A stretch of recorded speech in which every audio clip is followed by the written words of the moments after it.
on RTI media. నమస్కారం, వార్తలకు స్వాగతం. ముందుగా ముఖ్యాంశాలు. మాజీ ఎంపీ మార్గాన్ని భారత్ మీడియా సమావేశం, పలు అంశాలపై వివరణ.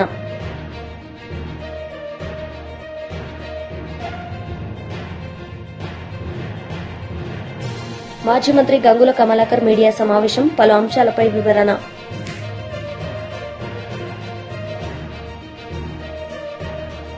స్వచ్ఛంద్ర corporation chairman Komareddy Pattabhiram media సమావేశం నిర్వహించారు. ఈ సందర్భంగా పలు అంశాలపై ఆయన మాట్లాడారు.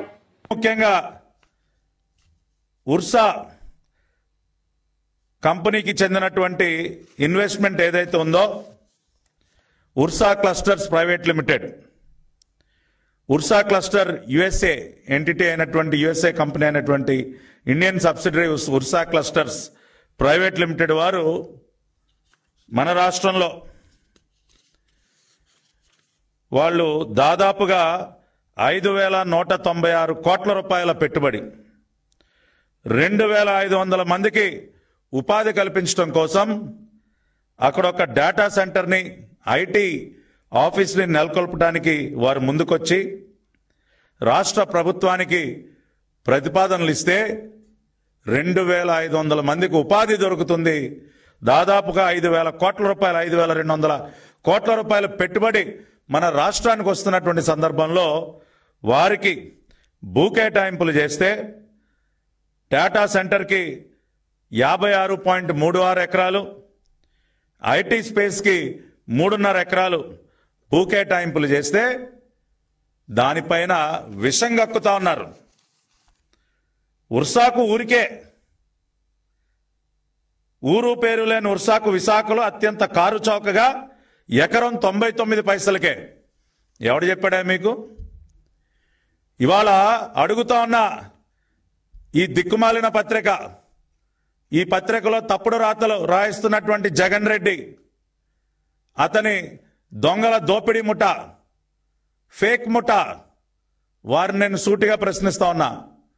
ఉర్సా కంపెనీకి 99 పైసలకే ఎకరాన్ని మేము కట్టబెట్టాం అని ప్రూవ్ చేయడానికి మీ దగ్గర ఉన్నటువంటి కాగితం ఏంటి? దేని ఆధారంగా మీరు ఈ తప్పుడు రాతలు రాస్తా ఉన్నారు? ప్రజల్ని మభ్యపెడతా ఉన్నారు. రాష్ట్రానికి వస్తున్నటువంటి పెట్టుబడులను అడ్డుకునే ప్రయత్నం చేస్తా ఉన్నారు. మీరు జవాబు చెప్పండి. దేని ఆధారంగా ఈ తప్పుడు రాతలు రాశారు? ఏదన్నా జీవో కాపీ ఉందా మీ దగ్గర? ఉర్సాకి 99 పైసలకే ఎకరం భూమి కేటాయిస్తున్నాం అని చెప్పడానికి మీ దగ్గర జీవో కాపీ ఉందా? ఉంటే బయట పెట్టండి. ఉంటే అది రాష్ట్ర ప్రజలందరికీ చూపించండి.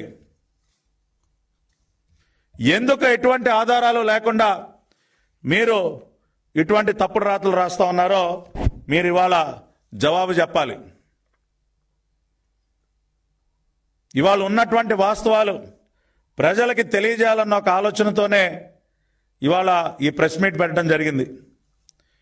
మేము టాటా కన్సల్టెన్సీ సర్వీసెస్కి ఇచ్చాము ఎకరం 99 పైసలకే. ఇదిగోండి దానికి సంబంధించినటువంటి GO.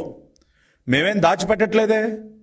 GO number 7 dated 21/4/2025 allotment of 21.16 acres of land at ITL Visakhapatnam to Messrs Tata Consultancy Services for establishing an IT campus with an investment of 1,370 crore with a potential employment of 12,000 persons.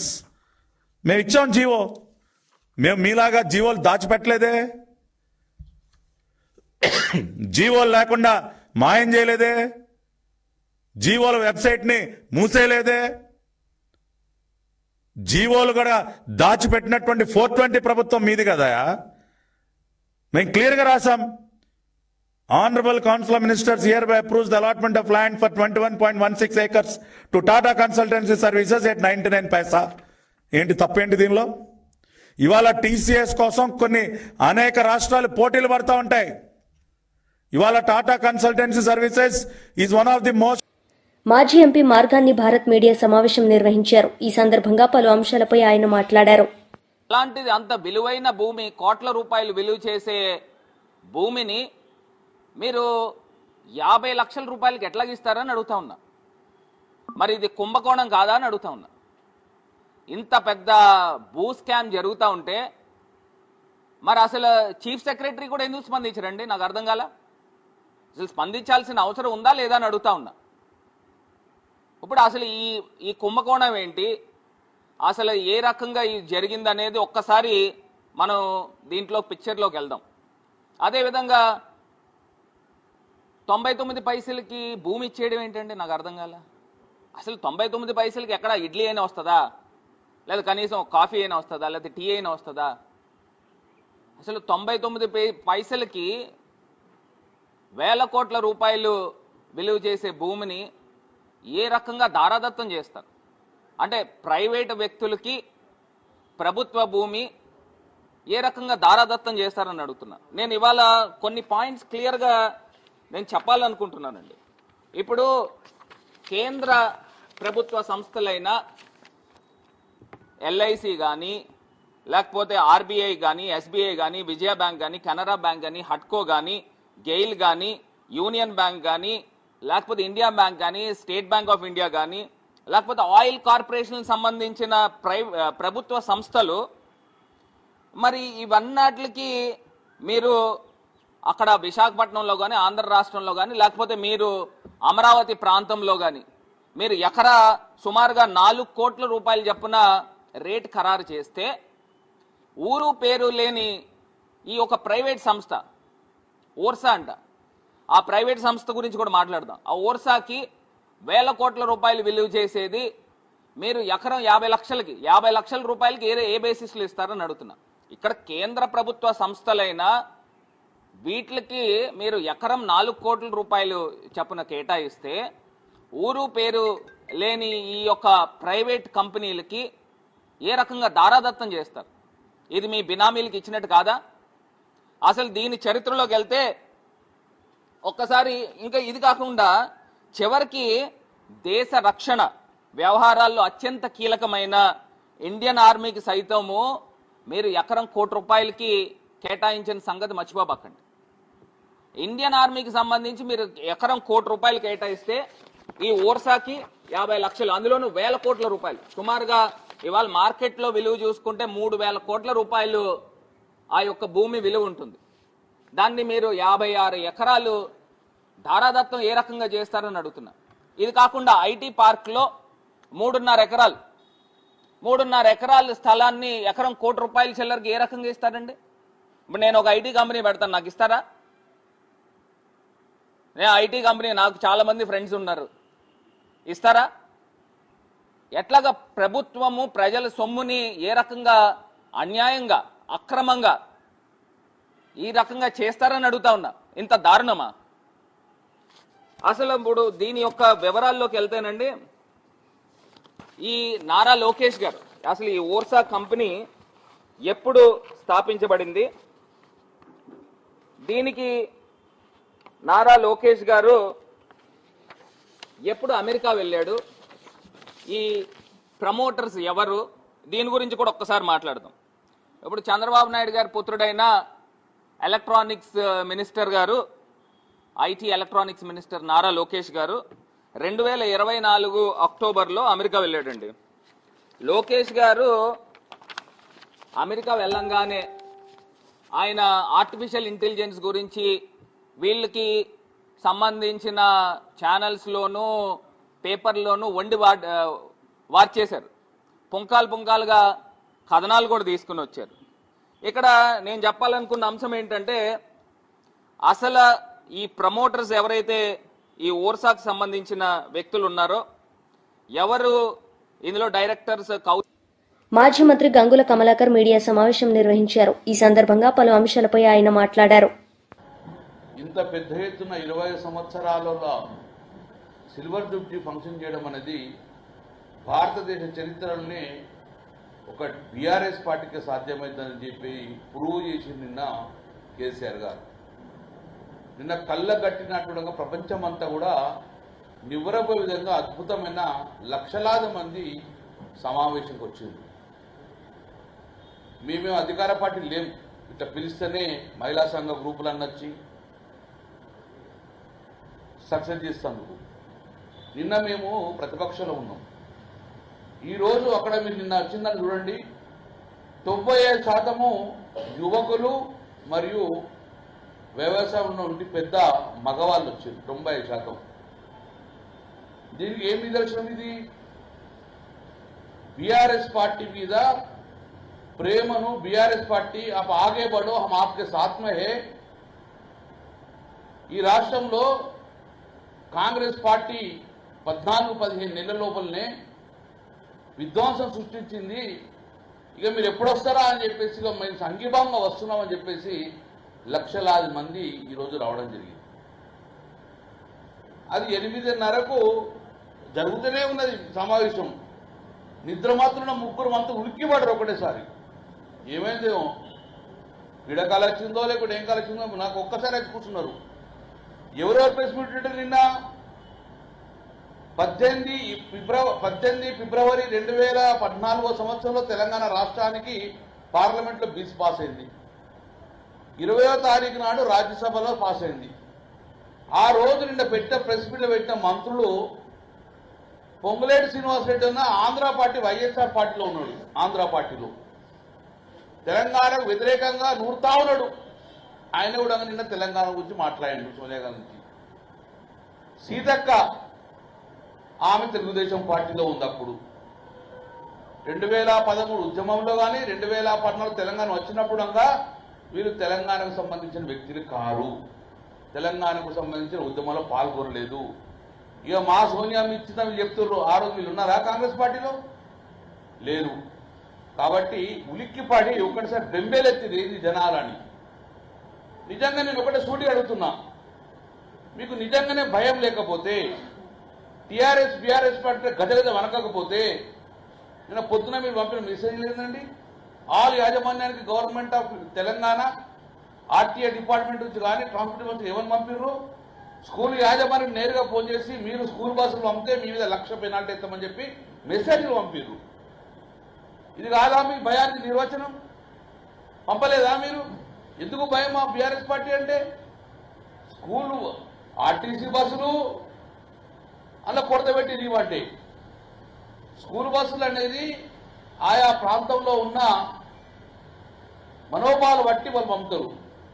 ఇది సిగ్గుపడాలి. ప్రభుత్వంలో ఉన్న ఈ మంత్రి, జిల్లా మంత్రులు, transport మంత్రి ఇంతమందికి మెసేజ్ చేసిన ఒక్కడన్నా బస్సు ఆపిండి అని ఇవ్వకుండా, ఒక్క యాజమాన్యం ఉన్న బస్సు ఆపకుండా ఉన్నదా? అంటే మీకు తల ఉంచుకోవాలి. మీరు ఏమన్నా తెలుసా యాజమాన్యం మాతోటి?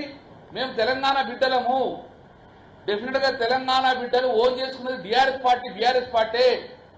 మా ప్రాంతం యొక్క, మా తెలంగాణ ప్రజల యొక్క ఏకైక పార్టీ టీఆర్ఎస్ పార్టీ.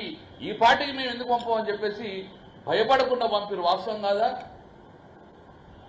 మీరు ట్రాన్స్పోర్ట్ డిపార్ట్మెంట్ ఎంత బెదిరించడంగా స్కూల్ యాజమాన్యాలు ఆపకుండా ఉన్నారా? అంటే ఇక్కడ నుంచే మీ ఫెయిల్యూర్ స్టార్ట్ అయింది. ఏం మాట్లాడిన మంత్రులు? ఇక పొన్నప్రభాకర్ రెచ్చిపోమంటే అక్కడ ఎవరు లేరట. ఇప్పుడు ఛాలెంజ్ చేస్తున్నా నేను. మేము అధికార పార్టీ యొక్క ఫెయిల్యూర్ గురించి MLC Lella Appireddy press meet నిర్వహించారు. ఈ సందర్భంగా పలు అంశాలపై ఆయన మాట్లాడారు. లేకపోతే రాజకీయ పార్టీల భవిష్యత్తు ఏదో తారుమారుతుందని ఏ ఒక్కరు కూడా భావించరు కదా. అయినా ఎందుకు మీకు ఈ తాపత్రం అని అడుగుతా ఉన్నా. ప్రజాస్వామ్యబద్ధంగా ప్రజాస్వామ్య ఎన్నికల్లో సింబల్ పైన వైఎస్ఆర్ కాంగ్రెస్ పార్టీ సింబల్ పైన ఫ్యాన్ గుర్తు పైన గెలిచి మున్సిపల్ చైర్మన్లుగాను, కార్పొరేషన్ మేయర్లుగాను ఇవాళ పదవుల్లో కొనసాగుతూ ఉంటే, మండల ప్రజాపరిషత్ అధ్యక్షులుగాను పదవుల్లో కొనసాగుతూ ఉంటే వాళ్ళని ఎందుకు దించాలనే ప్రయత్నం చేస్తున్నారని అడుగుతా ఉన్నా. ఇవాళ మీరు చేస్తున్నటువంటి ప్రయత్నాలను చూసి అనేక మంది పెద్దలు ఇవాళ మాట్లాడుతూ ఉన్నారు. ఈ ఎన్నికలు కొత్తగా ఇప్పుడు జరుగుతున్నటువంటి పరిస్థితులు కాదు. వైఎస్ఆర్ కాంగ్రెస్ పార్టీ అధికారంలో ఉన్నప్పుడు రాష్ట్రంలో మున్సిపల్ ఎన్నికలు జరిగాయి, మండల ప్రజాపరిషత్ ఎన్నికలు జరిగాయి, కార్పొరేషన్ ఎన్నికలు జరిగాయి, మండల ప్రజాపరిషత్ ఎన్నికలు జరిగాయి, కార్పొరేషన్ ఎన్నికలు జరిగాయి, జిల్లా పరిషత్ ఎన్నికలు జరిగాయి. కానీ ఎక్కడైనా కూడా వైఎస్ఆర్ కాంగ్రెస్ పార్టీకి సంబంధించి మా నాయకుడు జగన్మోహన్ రెడ్డి గారి నేతృత్వంలో అక్రమ మార్గాన గెలవాలనే ఆలోచన కానీ తలంపు కానీ ఎక్కడైనా చేశామా? ఒక్కసారి ఆలోచన చేయమని చెప్పి నేను ప్రజానికానికి కూడా ఈ సందర్భంగా కోరుతా ఉన్నాను. ఎందుకంటే వాళ్ళకి చెప్పినా కూడా చెవిటివాడు ముందు శంఖ ఊదినటువంటి పరిస్థితుల్లో ఇవాళ కూటమి నేతలు, కూటమి ప్రభుత్వం ముందుకు కొనసాగుతున్నటువంటి పరిస్థితులు ఉన్నాయి. అందుకే నేను ప్రజాస్వామ్యవాదులందరినీ కూడా అప్పీల్ చేస్తా ఉన్నా, ఆలోచన చేయమని కోరుతా ఉన్నా. ఈ రాష్ట్రంలో తాడిపత్రి మున్సిపల్ ఎన్నికలు జరిగాయి. తాడిపత్రి మున్సిపల్ ఎన్నికలు జరిగితే తెలుగుదేశానికి 18 సీట్లు వచ్చాయి కౌన్సిలర్స్, వైఎస్ఆర్ కాంగ్రెస్ పార్టీకి 16 సీట్లు, 2 సీట్లు ఇండిపెండెంట్లు గెలిచినటువంటి పరిస్థితులు ఉన్నాయి. కానీ ఆ రోజున జగన్మోహన్ రెడ్డి గారు తీసుకున్నటువంటి నిర్ణయం కానీ, ప్రభుత్వం చేసినటువంటి ఆలోచన కానీ ఒక్కసారి ఈ సందర్భంగా రాష్ట్ర ప్రజానికానికి చెప్పదలుచుకున్నా. జగన్మోహన్ రెడ్డి గారు ఒక్క మాట చెప్పారు, మనకి ప్రజలు సంపూర్ణమైనటువంటి మెజార్టీ ఇవ్వనటువంటి పరిస్థితుల్లో దయచేసి ఎక్కడా కూడా ఆ పార్టీలో గెలిచినటువంటి వాళ్ళని వైఎస్ఆర్ కాంగ్రెస్ పార్టీలోకి తీసుకురావడానికి ప్రయత్నం చేయొద్దు. ప్రజాస్వామ్యబద్ధంగా ఎన్నికలు జరగాల. ఆ ఎన్నికలు జరిగే ప్రక్రియలో కూడా బహుశా దేశంలో ఎక్కడా లేని విధంగా మా పార్టీ అభ్యర్థిగా అక్కడ ఉన్నటువంటి శాసనసభ్యుడిగా ఉన్నటువంటి పెద్దారెడ్డి గారిని వాళ్ళ అబ్బాయి ఇద్దరిని కూడా హౌస్ అరెస్ట్ చేయించి అధికారంలో మేము ఉన్నప్పుడు కూడా జగన్మోహన్ రెడ్డి గారు వారిద్దరిని కూడా బయటికి రాకుండా, ఎందుకంటే ప్రజాస్వామ్యబద్ధంగా ఎన్నికలు జరిపించాలనే ఆలోచనతో హౌస్ అరెస్ట్ చేయించి ఎన్నికలు నిర్వహిస్తే ఆ ఎన్నికల్లో తెలుగుదేశం పార్టీ గెలిచినటువంటి పరిస్థితులు కూడా ఈ సందర్భంగా గుర్తు చేస్తా ఉన్నా. అక్కడ గెలిచినటువంటి మున్సిపల్ చైర్మన్ కూడా చెప్పాడు, నేనేదో నా మాటగా చెప్పట్లా, hats off to Jaganmohan Reddy, నువ్వు తీసుకున్నటువంటి నిర్ణయం ప్రజాస్వామ్యంలోనే ఆకాశమంత ఎత్తేదిగా అనే మాట వైఎస్ఆర్ కాంగ్రెస్ పార్టీగా నేను చెబుతున్నటువంటి మాట కాదు. అక్కడ మున్సిపల్ చైర్మన్ అభ్యర్థిగా గెలిచినటువంటి ఆయన మాటల్లో చెప్పినటువంటి మాట ఈ సందర్భంగా గుర్తు చేస్తా ఉన్నా.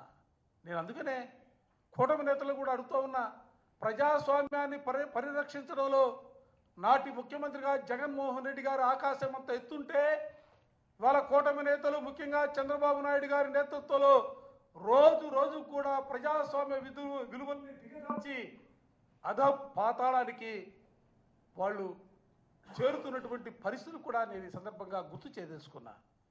ఇవాళ దేశం యావత్తు కూడా, ఎందుకంటే రాష్ట్రానికి ముఖ్యమంత్రిగా పనిచేస్తున్నటువంటి వ్యక్తి నారా చంద్రబాబు నాయుడు గారు ఆయన ఎమ్మెల్యే ఏలేటి మహేశ్వరరెడ్డి మీడియా సమావేశం నిర్వహించారు. ఈ సందర్భంగా పలు అంశాలపై ఆయన మాట్లాడారు. కుటుంబ పాలన జనం గోరిగట్టిండ్రు, ఇంకా మీకు సిగ్గు లేకుండా మాట్లాడడం సమంజసం కాదు అని చెప్పినాడు. తెలియజేస్తా ఉన్నాను. ఇంకొకసారి కుటుంబ పాలనకు కాలం చెల్లినట్లే ఇంకొకసారి కుటుంబ పాలన ప్రజలు కోరుకోరన్న సంగతి చాలా స్పష్టంగా మీకు తెలియజేస్తా ఉన్నాం. 9 ఏళ్ల బీఆర్ఎస్ పాలన గురించి ప్రజలు ఏమనుకుంటున్నారో మీకు తెలియదని అడుగుతా ఉన్నాను. పూర్తిగా ఈ రాష్ట్రాన్ని అప్పుల ఊబిలో చేర్చి 70,000 కోట్ల రూపాయలు ఉమ్మడి ఆంధ్రప్రదేశ్లో అప్పు ఉంటే తెలంగాణ ఏర్పడ్డ తర్వాత 70,000 కోట్ల రూపాయలని దాదాపు 8 లక్షల కోట్ల రూపాయలకు మీరు అప్పు చేసి తెలంగాణ రాష్ట్రాన్ని ఆర్థికంగా విధ్వంసం చేసిన మాట వాస్తవం కాదా? మీరు దానివల్ల మరి ఏం సాధించారు? తెలంగాణలో ఏ జనజీవనం కానీ అభివృద్ధి కానీ ఏం జరిగిందో మరి చర్చకు సిద్ధమని అడుగుతున్నా. మీరు ఈరోజు పూర్తిగా ఈ రాష్ట్రాన్ని విధ్వంసం చేసి అప్పుల పాలు చేసి తెలంగాణ రాష్ట్రాన్ని పూర్తిగా నాశనం చేసిన మాట వాస్తవం కాదని అడుగుతా ఉన్నాను. అంతేకాకుండా నేను మిమ్మల్ని ఒక సూటిగా ప్రశ్నిస్తా ఉన్నాను. మీరు నిన్న కాళేశ్వరం గురించి ఎందుకు మాట్లాడలేదు? కాళేశ్వరం 1,00,000 కోట్ల రూపాయలు ఖర్చు పెట్టి కట్టిన కాళేశ్వరం ద్వారా కేవలం 1 ఎకరానికి కూడా నీరు ఇవ్వలేనటువంటి దుస్థితి. అది ఎత్తిపోదల పథకం కాదు, తిప్పిపోదల పథకం అని చెప్పేసి ఎంతోమంది మేధావులు చెప్పినా దాని మీద మీరు ఇప్పటి వరకు నోరిప్పరు. దాని మీద నిన్న NDSA ఇచ్చినటువంటి రిపోర్ట్లు కూడా ఒకసారి స్పష్టంగా చూస్తే దాంట్లో జరిగినటువంటి అవినీతి, అక్రమాలు, డిజైన్ లోపాలు, నాణ్యత లేనటువంటి కట్టడాలు చూస్తూ ఉంటే ఎంతటి విధ్వంసం చేశారో దాన్ని బట్టి స్పష్టమవుతా ఉన్నది. ఒక వైట్ ఎలిఫెంట్ లాంటి 1,00,000 కోట్ల రూపాయలు ఖర్చు పెట్టి కాళేశ్వరాన్ని కట్టి ఈరోజు తెలంగాణ రాష్ట్రం మీద ఒక భారం మోపిన మాట వాస్తవం కాదని అడుగుతా ఉన్నాను. మిషన్ భగీరథ పేరు మీద 40,000 కోట్లు ఖర్చు పెట్టి, మిషన్ కాకతీయ పేరు మీద 1,000 కోట్లు ఖర్చు పెట్టి కనీసం మిషన్ భగీరథ ద్వారా ఏ ఒక్క గ్రామంలో కూడా నీరు మంచినీరు తాగడానికి పనికి రాకుండా ఉన్నటువంటి సంగతి వాస్తవం కాదని అడుగుతా ఉన్నాను. వేల కోట్ల రూపాయలు ఖర్చు పెట్టి గుత్తేదారుల జేబులు నింపి కమిషన్ కోసం మీరు చేసినటువంటి కక్కుర్తిలో ఈ రాష్ట్రానికి వేల కోట్ల లక్షల కోట్ల రూపాయలు బాకీలు చేసిన మాట వాస్తవం కాదా? మరి దాని మీద నేను ఎందుకు మాట్లాడలేదు? దాని విషయం మీరు ఎందుకు నిన్న దాటవేసే ప్రయత్నం చేశారో అడుగుతా ఉన్నాను. ఎన్డీఏ చేసిన రిపోర్టులో చాలా స్పష్టంగా మీరు చేసినటువంటి అవినీతి మీద, మీరు చేసినటువంటి అక్రమాల మీద ఎంత స్పష్టంగా దాంట్లో వాళ్ళు వివరించారు మీకు తెలియదని అడుగుతా ఉన్నాను. 9 ఏళ్లలో కట్టాల్సినటువంటి ప్రాజెక్టుని 9 ఏళ్లలో కాకుండా కింద కాళేశ్వరం తీసుకొచ్చేసి తిప్పిపోతున్న పథకం ద్వారా మీరు ఈ రాష్ట్రాన్ని పూర్తిగా ఆర్థిక విధ్వంసం చేసిన మాట వాస్తవం కాదా అని అడుగుతా ఉన్నాను. అంతేకాదు ఇది ముమ్మాటికి ఆర్థిక నేరం కాదని అడుగుతా ఉన్నా. ముమ్మాటిగా మీరు చేసేటువంటి ఆర్థిక నేరాన్ని ఈరోజు దాచుకునే ప్రయత్నం చేస్తూ ఉన్నారు. గతంలో కాంగ్రెస్ ప్రభుత్వం కూడా రేవంత్ రెడ్డి గారు కూడా చెప్పారు ఇలాంటి నేరాలు విదేశాల్లో అయితే ఉరి తీసేవారని చెప్పారు. మరి ఎందుకోసమని ఆయన మీద ఇంకా కనికరం సాగుతా ఉన్నదో మాకు అర్థం కావడం లేదు. మీరు చేసినటువంటి అనేకమైనటువంటి విధ్వంసాలు తప్పిదాలు ఎందుకు మీరు నిన్న మాట్లాడలేదో కేసీఆర్ గారు సమాధానం చెప్పాలని చెప్పి మేము అడుగుతా ఉన్నాం. అంతేకాదు కాళేశ్వరం కట్టిన దాంట్లో కాస్ట్ బెనిఫిట్ రేషియో ఆశాజనకంగా లేదని, అసలు అది ఎత్తిపోతున్న పథకమే కాదని చెప్పినా కూడా దాని మీద మీరు ఇప్పటి వరకు కూడా మాట్లాడకపోవడం ప్రజలు గమనిస్తూ ఉన్నారు. ప్రజలకు మీరు సంజాయిషి ఇవ్వాల్సిన అవసరం ఉన్నదని చెప్పి నేను తెలియజేస్తా ఉన్నాను. అంతేకాదు మిషన్ భగీరథ అంశంలో కూడా కాస్ట్ బెనిఫిట్ రేషియో లేదు. మిషన్ భగీరథ నీళ్లు ప్రజలు తాగడానికి కూడా పనికి రావడం లేదని స్పష్టంగా తెలిసినా కూడా మీరు రాష్ట్రానికి చెందినటువంటి వేల కోట్ల రూపాయలని విధ్వంసం చేసి ఈ ఆస్థాన గుత్తేదారులు చేయడం నింపిన మాట వాస్తవం కాదా అని చెప్పి నేను ప్రశ్నిస్తా ఉన్నాను. ఇలా బీఆర్ఎస్ 9.5 ఏళ్ల పాలనలో కాళేశ్వరం ఇరిగేషన్ ప్రాజెక్టు వంటి వివిధ కార్పొరేషన్ల పేరు మీద తీసుకొచ్చినటువంటి లోన్లు ఈ రోజు రాష్ట్ర ప్రభుత్వం మీద ఆర్థిక భారం మోపిన మాట వాస్తవం కాదా? BJP leader Gujjula Premender Reddy media సమావేశం నిర్వహించారు. ఈ సందర్భంగా పలు అంశాలపై ఆయన మాట్లాడారు. భ్రమలో ఆయన ఉన్నాడు. ఇట్లనే మళ్ళా అధికారంలోకి వస్తామనే యొక్క ఆనంద డోలికలలో ఊగిపోతున్నారు బీఆర్ఎస్ నాయకులు. కానీ ప్రజలు ఇవాళ చాలా విజ్ఞులు. తెలంగాణ ప్రజలు చాలా పర్ఫెక్ట్గా ఆలోచిస్తున్నారు. ఈరోజు ఇటువంటి యొక్క అప్రజాస్వామిక నియంత పార్టీకి కాలం చెల్లిపోయింది. అక్కడ మీరందరూ చూసినాం, మేమందరం చూసినాం. కేసీఆర్ గారు కాకుండా ఆ పార్టీలో మాట్లాడింది ఎవరో మీరు చూసిన ముందు, ఆయన ఎవరో మీకు తెలుసు. ఆ తర్వాత కేసీఆర్ గారు మాట్లాడింది. అంటే ఆ పార్టీని ఇంకెవ్వరు లేరా? ఆ పార్టీలో సోషల్ జస్టిస్ అనేది లేనే లేదా? పెద్ద పెద్ద మాటలు మాట్లాడతారు కదా బీఆర్ఎస్ వాళ్ళు. మరి ఏమైందని నేను అడుగుతున్నా. 200 కోట్లు పైగా ఖర్చు పెట్టింది నిన్నటి మీటింగ్కు. అన్ని కోట్లు ఖర్చు పెట్టి ఆ మాత్రం మీటింగ్ పెట్టడం అనేది ఎవరైనా చేయగలుగుతారు. దాంతోనే నేను అధికారంలోకి వచ్చేపోయినా, ఇక వచ్చేసి నేనే పోలీసుల గురించి మాట్లాడు. అరే నీ ఫోన్ ట్యాపింగ్ వ్యవహారం ఏమిటి? నువ్వు అదేంది మన ధర్నా చౌక్ ఎత్తేయడం గురించి ఏమిటి? ఎవరన్నా ఏదన్నా ఒక సమస్య గురించి ఆందోళన పిలిపిస్తే ఎక్కడికక్కడ హౌస్ అరెస్టులు ఏమైంది? ఎక్కడికక్కడ అరెస్టులు ఏమైంది? నీ నియంతృత్వ పోకడలు అనేటి ప్రజలు మర్చిపోయింది కావచ్చు. ఇంకా నాకు బ్రహ్మరథం పడతారని అనుకున్నాడు. కానీ అటువంటి పరిస్థితి ఏమీ లేదు ఇప్పుడు. ఎందుకనంటే ఆయన చేసిన తప్పిదాలు ఆయనను నిరంతరం వెన్నాడుతున్నాయి. కాళేశ్వరం అవినీతి విషయంలో ఒక్క ఈఎన్సీని పట్టుకుంటేనే అన్ని కోట్ల రూపాయలు దొరికినాయి. మరి అందులో పనిచేసిన మిగతా వాళ్ళు, మంత్రులు, మిగతా అధికారులు, తర్వాత మీ కుటుంబ సభ్యులు, ఇవన్నీ చూస్తే ఎన్ని వేల కోట్ల తెలంగాణ ప్రజల యొక్క సొమ్ము బొక్కిన్లో దీన్ని బట్టి అర్థమవుతుంది. మరి అది ఎట్లా? దాని గురించి ప్రజలు మర్చిపోయింది అనుకుంటున్నావా? కోట్ల రూపాయలు ఖర్చు పెట్టిన ప్రాజెక్టులు ఏమైనాయో, ఇవాళ ఎటువంటి పరిస్థితి ఉన్నాయో ఇవి మర్చిపోయిందా? నువ్వు చెప్పిన మాటలన్నిటి గురించి మర్చిపోయిందా అనుకుంటున్నావా? కాంగ్రెస్ పార్టీ ఉన్ను బీఆర్ఎస్ రెండు దొందే. ఈ రెండిటికి ఏమీ తేడా లేదు. అధికారాన్ని అనుభవించి అక్రమంగా సొమ్ము వెనుకేసుకోవడం తప్పితే విచ్చలవిడిగా అధికారాన్ని ఉపయోగించడం తప్పితే ఇంకొకటి లేదు అని చెప్పి ప్రజలు ఇవాళ అర్థం చేసుకుంటారు. ఈ రెండు పార్టీలకు సారూప్యత, ఈ రెండు పార్టీలు కలిసి గతంలో ఎన్నికల్లో పోటీ చేసి అధికారాన్ని పంచుకున్నాయి. ఈ రెండు పార్టీలు మజ్లిస్ ఫ్రెండ్సే, ఈ రెండు పార్టీలు కొత్తగా మావోయిస్టు ఫ్రెండ్సే. అన్నిట్లా సారూప్యత ఉన్నాయి. రెండు పార్టీలు ఫ్యామిలీ పార్టీలే. ఫ్యామిలీ తప్పితే ఇంకేమున్నదని అంటున్నా నేను. కేసీఆర్ ఒక్క విషయమైనా చెప్పు, నీ దగ్గర చెప్పడానికి ఏమన్నా ఉందా? నువ్వేమన్నా చేసినావా? నువ్వు చెప్పి వాగ్దానాలు చేసిన ఎన్ని నెరవేర్చని ఎన్ని ఉన్నాయి? అవి నేను మళ్ళా చదవలసిన అవసరం లేదు. డబుల్ బెడ్రూమ్ లాంటివి ఎక్కడన్నా ఇస్తీవా? నిరుద్యోగ వృత్తి అంటే ఇస్తీవా? ₹1,00,000 రుణమాఫీ అంటే చేస్తీవా? వార్తలు ముగించే ముందు ముఖ్యాంశాలు మరోసారి. మాజీ ఎంపీ మార్గాని భారత్ మీడియా సమావేశం, పలు అంశాలపై వివరణ.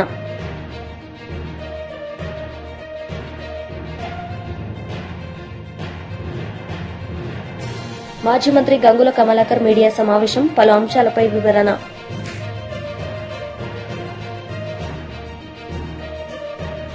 ఈ వార్తలు ఇంతటితో సమాప్తం. తిరిగి ప్రసారమయ్యే వార్తల్లో మళ్ళీ కలుద్దాం. అంతవరకు సెలవు. నమస్తే.